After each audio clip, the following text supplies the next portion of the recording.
lighting is weird because the bizarre thing, the slightly fancy schmancy light switch on the wall in here has gone weird. I can't turn. It's a dual thing, got a ceiling fan and a light, and some of the things happen in the bedroom where it's like the control. They can turn the thing completely on and off, but in that where it's like the light is stuck on and the ceiling fan's going, so I can't turn the light off when I turn the thing here. And this one is kind of the opposite. I had turned the light off, left the fan on when I left, and I tried to turn the light back on. Nope, it's not. So we got to get maintenance in here to replace both switches at some point. So I got other lights going on around me. And actually, in this case, it looks pretty damn good. So I might go this regular, but But this was a suggestion to start doing episode reviews. Just going back. So we're going to start off at the very beginning with The Cage. And going through some pertinent issues here. In this case, again, I want to do more than just a review. I'm going to the world surrounding the production of a particular episode. In this case, the establishment of the show itself, of Star Trek coming into being. So it's going to be a little more in depth on this one than later ones. But this case, it's like it had been actually, it was a little snippet in Variety in January of '64 that Roddenberry, who's still working on The Lieutenant at that point, was going to be developing a science fiction show. Just a quick little, one of his little quick takes, in Variety. It's like, a little small paragraph. Oh, and Helmer, Lieutenant, producer Gene Roddenberry is going to be making a sci-fi show soon. Okay. And we got the first proposal, came out in March, 64. Star Trek is, ... But he'd already mentioned, I'm going to work on a sci-fi show next. Okay. So, and then we go through the whole thing of pitching it to CBS originally, because with that, originally, first just trying to find a studio was a bit of an adventure, because he was with MGM when he did The Lieutenant, and they didn't want to get into a sci-fi show at that point. No, we'll pass on that. No idea if that was because they didn't want to deal with Roddenberry at that point, or just they didn't want to deal with the expense of a sci-fi show. I mean, in the context of what just happened with The Lieutenant, because they got a lot of free access through the Pentagon to Camp Pendleton, able to use actual Marines as background extras, film on the base, and that saved them a lot of money. But because of the shenanigans that went on with the episode to set it right, and by the contrary to legend, that episode did air, and it in fact ran in reruns later on. So they did air. Roddenberry said in later, it did air, and that was part of why the Pentagon did pull, their support, because they did air. It would have been really if they, pulled the episode and cut and pulled anyway. No, they did air an episode. To wide acclaim. I mean, Roddenberry screened it for the NAACP at Greg Greenman and basically shamed NBC into actually running it, which is part of the setup later on why they didn't want to deal with Roddenberry. But Desilu happened to be looking for more shows to develop besides just Lucy. They had an entire the old RKO lot next to Paramount. They auto step, then they weren't. A lot of empty sound stages, not bringing in money. Because it was a part of the whole thing when Desi and Lucy both thing out. They do their shows on their own studio, have control of everything, and also be able to rent out all the extra space to other productions and bring in some money and work for a while. And they were still, but mostly at that point in '64, they weren't getting a lot of business. Other than Lucy had one stage to herself all the time, and the rest of them were just sort of sitting there empty for the most part. You had a couple of sitcoms here and there. In fact, Star Trek took over, I believe, the sound stages that were being used by My Favorite Martian. But you had the Dick Van Dyke show, just little cheap stuff, but nothing really. And they were looking to kind of break out of the big time. And they brought in Herb Solow, who was an executive NBC for a while, as their guy. Okay, bring us some hits. Okay, and the two of the ones he brought in Mission Impossible and Star Trek, and probably brought in Mannix and a few others. But they wanted to get in some more out there stuff, and that's just, instead of standard sitcoms, they were kind of wanting to branch out so that they can do more than just another version of I Love Lucy. So Roddenberry's out looking for a studio, and everyone else turned. He probably even been to Paramount next door, but they weren't doing TV much, so I don't know what they. But he gets the attention of Herb Solow, and apparently it wasn't a very impressive presentation because Roddenberry's kind of shuffling a bit and just sort of very shy type, But there's something about this Star Trek idea he had. It's like, okay, let's work on that. This is an out there show. Lucy might like this. And so they bring him on board. Okay, and they start working on it. And Oscar Katz, the president of Desilu, he worked under Lucy, but he was the guy who ran the thing. He got so excited that and this is where the thing of how he gets to CBS, because CBS and Lucy were kind of joined at the hip. At least that was the thought, because I Love Lucy. I mean, and even going back to radio days with My Favorite Husband. It was a big hit for CBS Radio, and that's how they got the show, and how Lucy was able to get Desi Arnaz as her husband on the show. No, he's my husband. Because they didn't want to do it.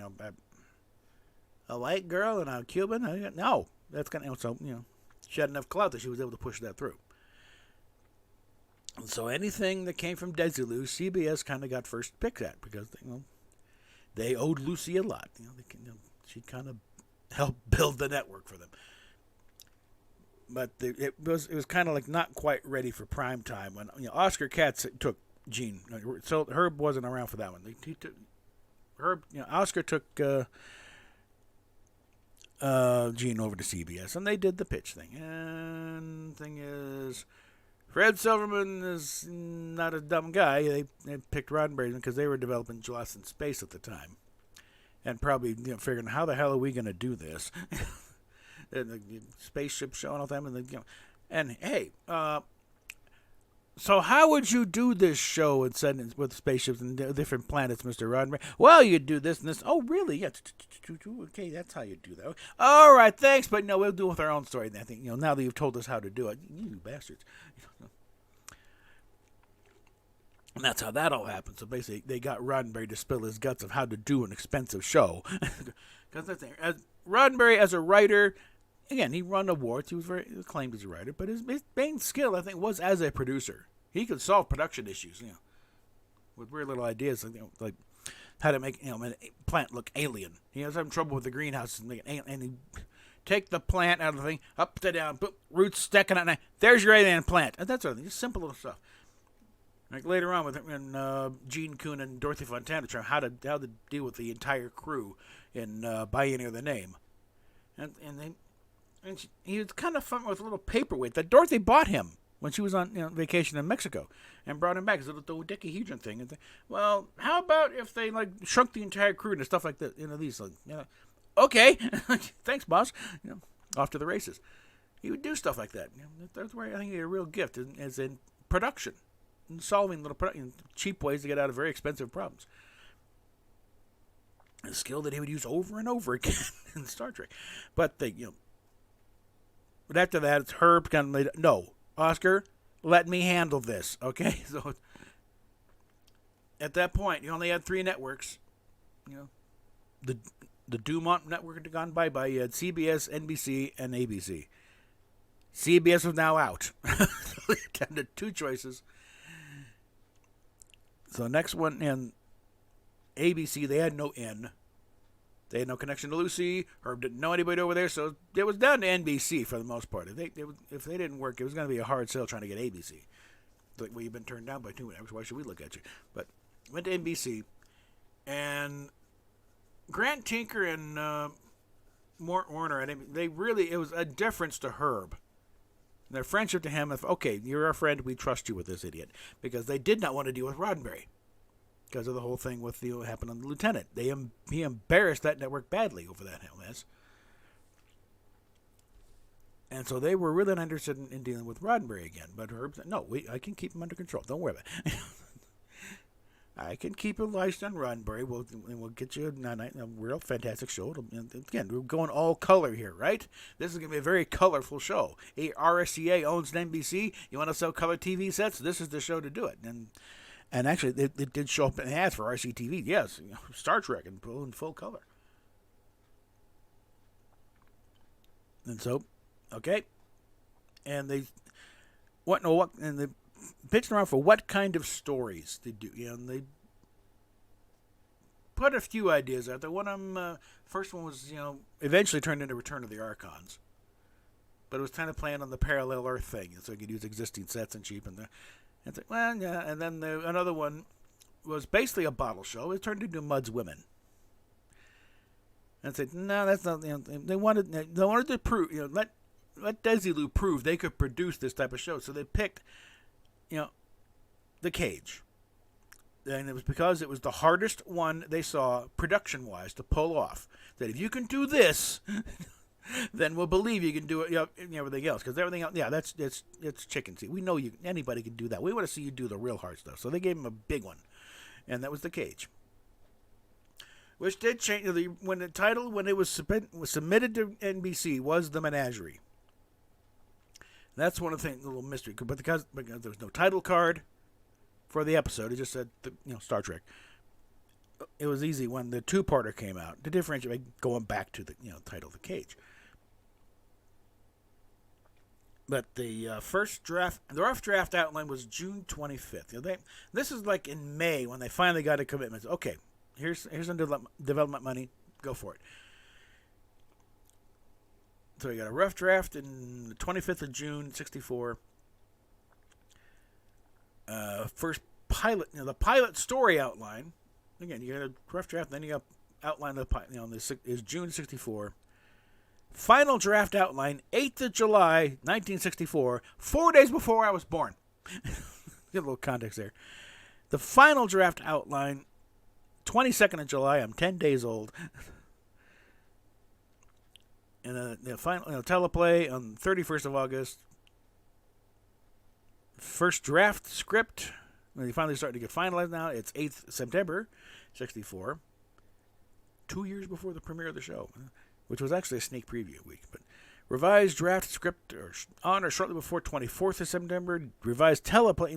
Nothing's ever. You're still writing stuff on the set, okay, when you're filming. You revised teleplay at 8th October. And you start doing makeup tests in November. Second revised final draft. Second revised final draft. Okay, they're still never finished writing this thing. So 20th November.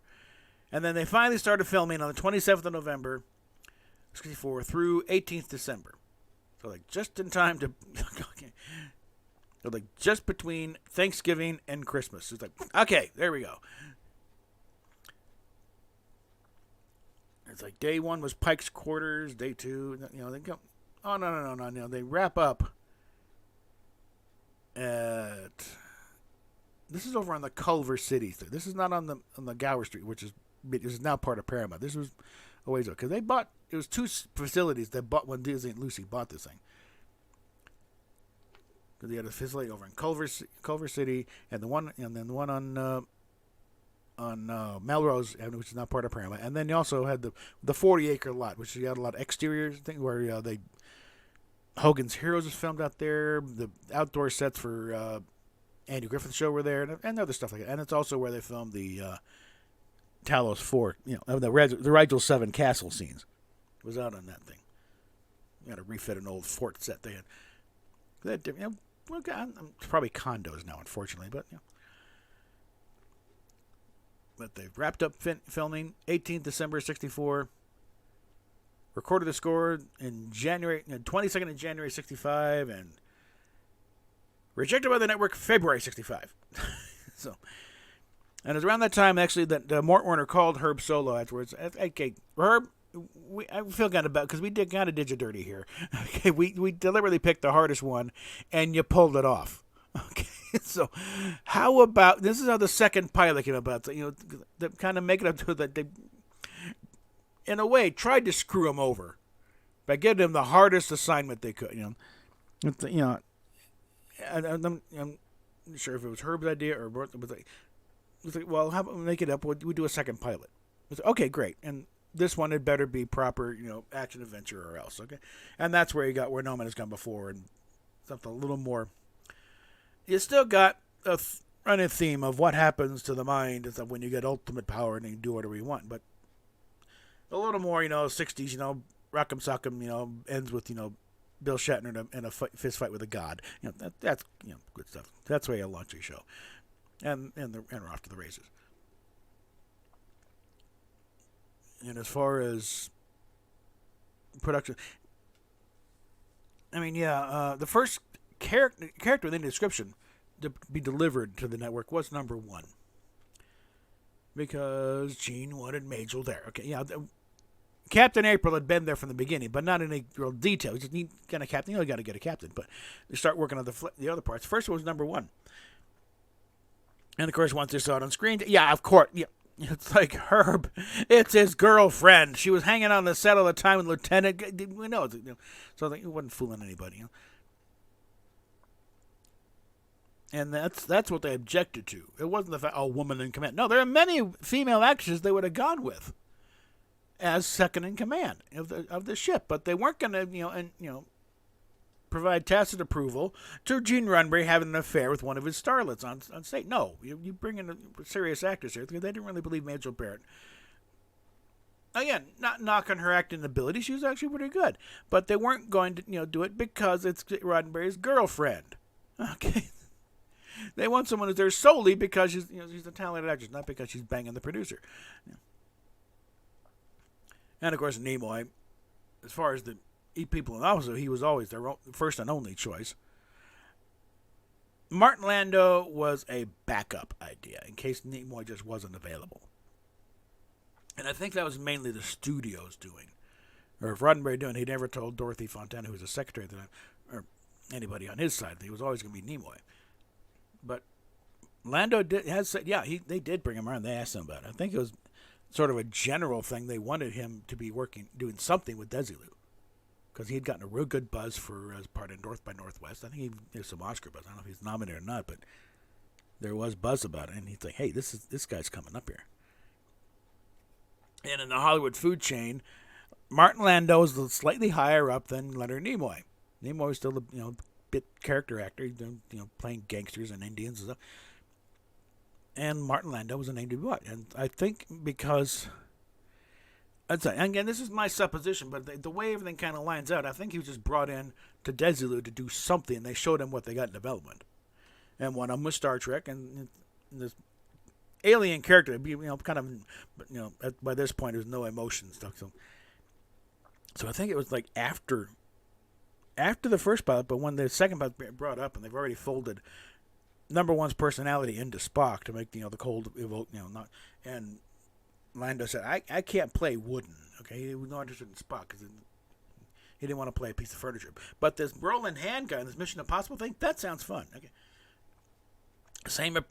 I'm sure the same appeal that Nimoy had when they brought him in later on to basically replace Martin Landau as the master of disguise. It was like, every week you're playing a different type of character. But when Nimoy figured after the next year, it was like, again, the same other different. It wasn't really, again, the South American dictator, the crazy, and that's why he got out early.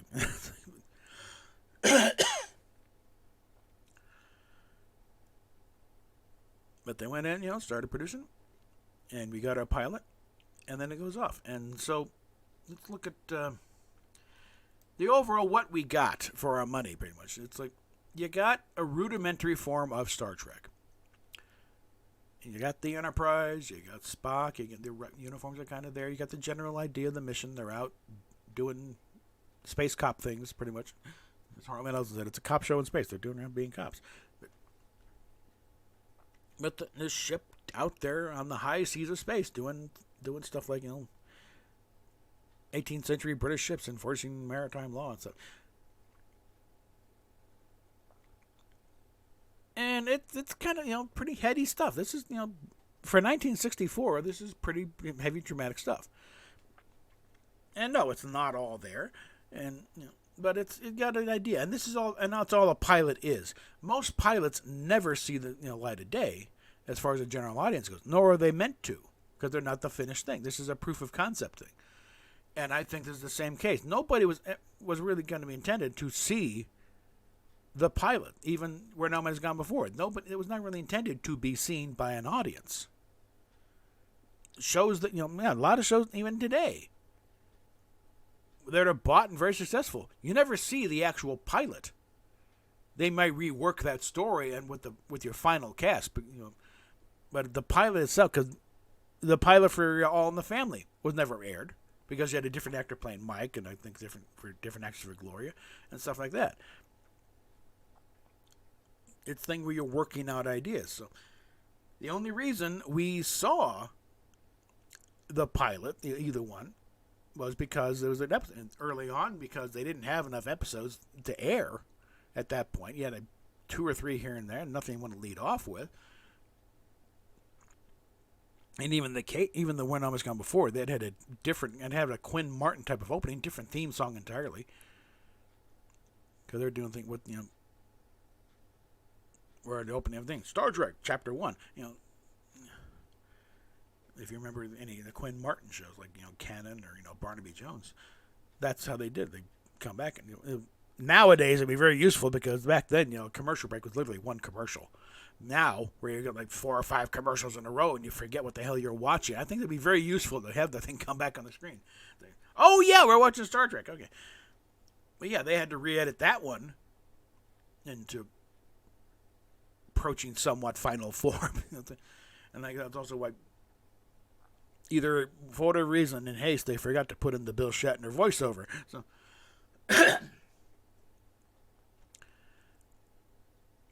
but, why, eventually, again, they're going along. And you got this, and it's, Forbidden Planet was a big influence, obviously. They screened it a few times, they did for the writers and the producers. Said, this is what we're going to go for here. And you can, again, it's why Forbidden Planet is often hailed as the greatest Star Trek movie ever made. Because that was the kind of feel they were going for. The big high drama, stakes here. And they're not worried about the nitpicky, technical stuff. No, they were dealing with the characters and the drama and the action and stuff. And this kind of, space military thing. And they came very close to using the terms Forbidden Planet. As a voiceover, that one forbidden world that always, dancing on thing there. But they had this, and Des, as the show is going on, and the money crunch is coming in, and they're falling further and further behind schedule in production. And Bob Justman has a letter written up to send to the network, apologizing profusely for how we're not going to meet our air date in this thing. That is usually a death knell for an average series, but what would have been a death knell for this series? Because you can't make the production? Well, that's it. Deal's off. Cut off at 13 weeks. Yeah. And that's why both Herb Solow and Bob Justman and Gene Roddenberry said, don't you dare send that letter. Okay? You will kill us for sure if you do. Don't you dare. So, I mean, Herb is, something, but Roddenberry had, again, skill as a producer. Because also, while this is going on, Desilu is wanting to do something with this very expensive pilot they made. Most expensive TV pilot ever made at the time. It would, in adjusted dollars, a couple $1 million worth of sunk into this thing, and it's just sitting there in a vault. It's like, can we do something with this? Well, yeah. And part of the problem is, well, there's only one actor is consistent with the whole thing. The uniforms are different. The ship's a little bit different. I think so. And so Roddenberry's saying, okay, well, how can we work this thing out here? And the thing is, you got, enough there for with commercial break, enough for about a 90-minute. In fact, one of the options that Herb Solow gave them at that meeting back in '64 is, look, if nothing else, give us enough to make a 90-minute thing. You can air it as a movie, as a special, and recoup your losses that way. If you don't want to, and that was why it's as long as it is. It's slightly longer than a regular episode. And the idea was that if they wanted to go with the movie thing, they could release it theatrically. They did a lot of that, back in the day. They just come back, do a few more pickup shots here and there, and fill it out and make it a decent feature length. But they're, came up with the idea. Okay, we'll film some kind of framing material to use the existing footage as kind of flashback stuff, and then after races on that. And there we got, Pike is in trouble, or Pike is. And also save money on there. you're not going to get Pike back for a cameo for these, but so you injure him, badly. They had a guy, one of their repertoire, Sean Kenny, bore a passing resemblance to Jeff Hunter. So okay, close enough. Especially if you throw a bunch of burn makeup on him and don't give him any lines because he didn't sound anything like Jeff Hunter. Doesn't now. He's still around. And okay, you put him in a wheelchair. There's your Captain Pike. And he's, he has to, for some reason, he has to go back to Talos 4. And Spock's going to do it, even the fact that, it's forbidden to go there is the death penalty. And he's going to, And then, of course, the story about going through of all the writers that went through. And not only that, it's a cheap way to, because they got, again, think about it. This is the first case I think in television history, you have a 2-part clip show comprising mostly of clips that nobody's seen before. And that gave him all kinds of time because he only took like maybe 4 days to shoot all the branching material. And you got 2 weeks of time. That gives everybody time to catch up, give everyone who needs a rest, give a rest. Because everyone's about ready to claw their eyes out at this point because of the back-breaking show. And they got on top of there. They got all the footage done, and they never fell behind schedule again. And Justman never sent that letter.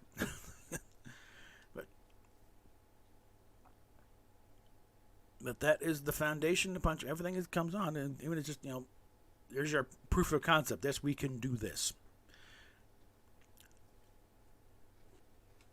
And unfortunately, it also appears to be no further than what they watched in making, Discovery or Strange New Worlds, I think, which is, on the one hand, that's what you should be looking at. This is your destination point as far as short term.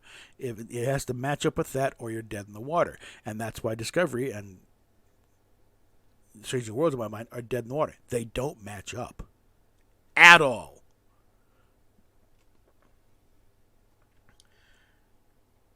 But that's, but you also got to look beyond it, too. Forward and after. But it is, well, we're under rejected. No, it's actually a pretty damn good story and script. And it just, it wasn't what the network was looking for. That's why it was rejected more than anything. They wanted, a action-adventure series, and it's a little skimpy on the action and the adventure stuff. There's a lot of, psychological drama type thing of the Talosians basically trying to get, Pike and Vina to get horny and get at it because they need to breed more humans. Which, again, it's pretty heavy stuff for 1964. May have been fine for a Twilight Zone episode, but this is going to be recurring stuff. Wait, hold it. This is, but they said no. This is what we're looking for. But they were very impressed by what they saw because of when they brought in, with Matt Jeffries and his approach of aircraft sensibility is what he called it. It's like it doesn't not going with the sci-fi design, but make it look like this could actually work. This is something that could actually our people could put together even one day and put up there, and this looks like what somebody they do. Because I'm thinking like the Enterprise, like this sucker. Fall over on me.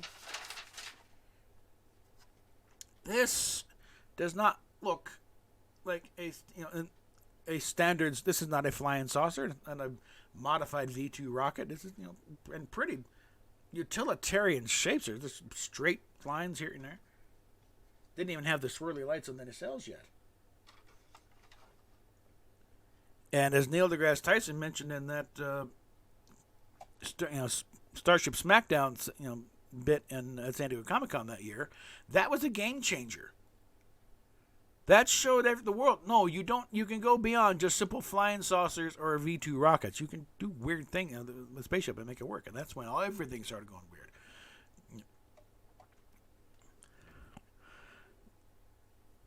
But yeah, it's like no, it was not rejected because it was bad.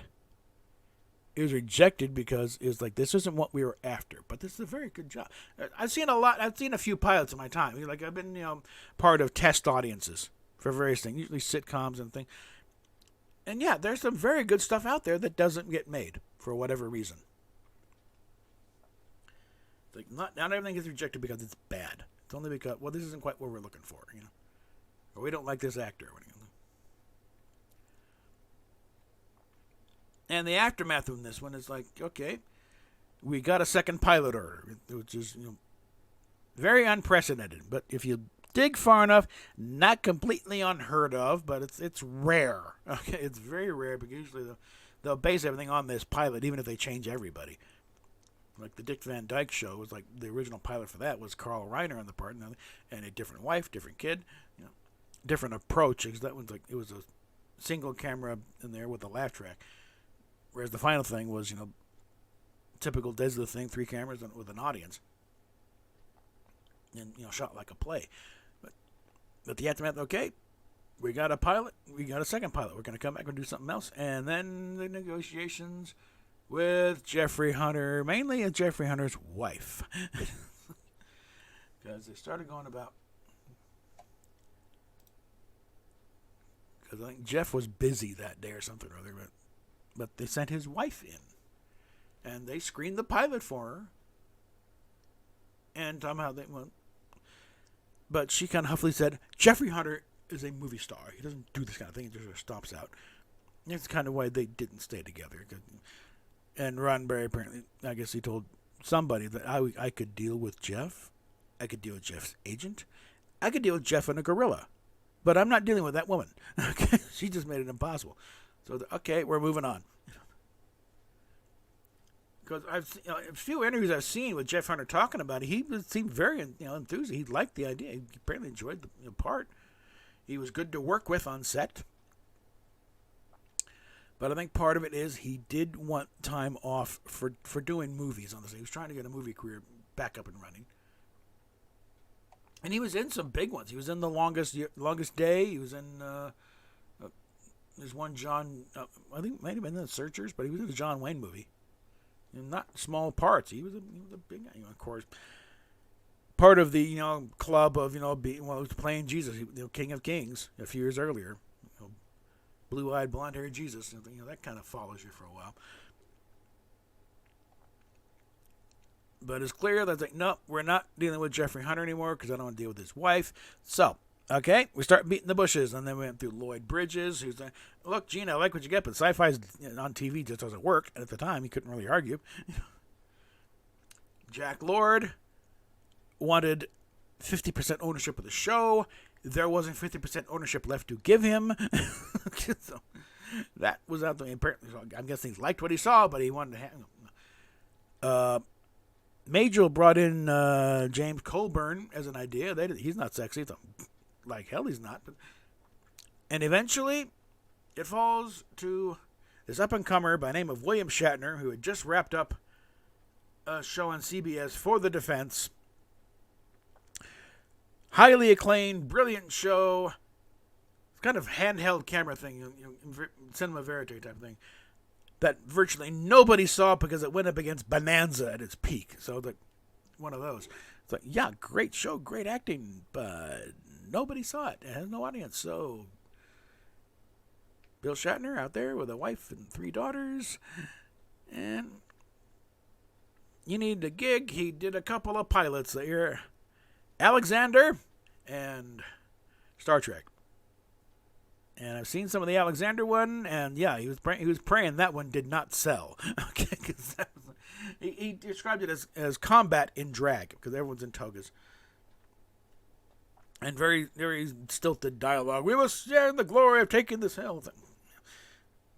That would have been interesting, that's all, because it was him and Adam West were in that one. But, again, with Shatner, it was in togas and sandals, so it would have been obvious that he's not very tall, is he? Which I'm sure would have taken, but yeah, make a point of taking on bigger, make it more heroic by taking on these big hulking highs.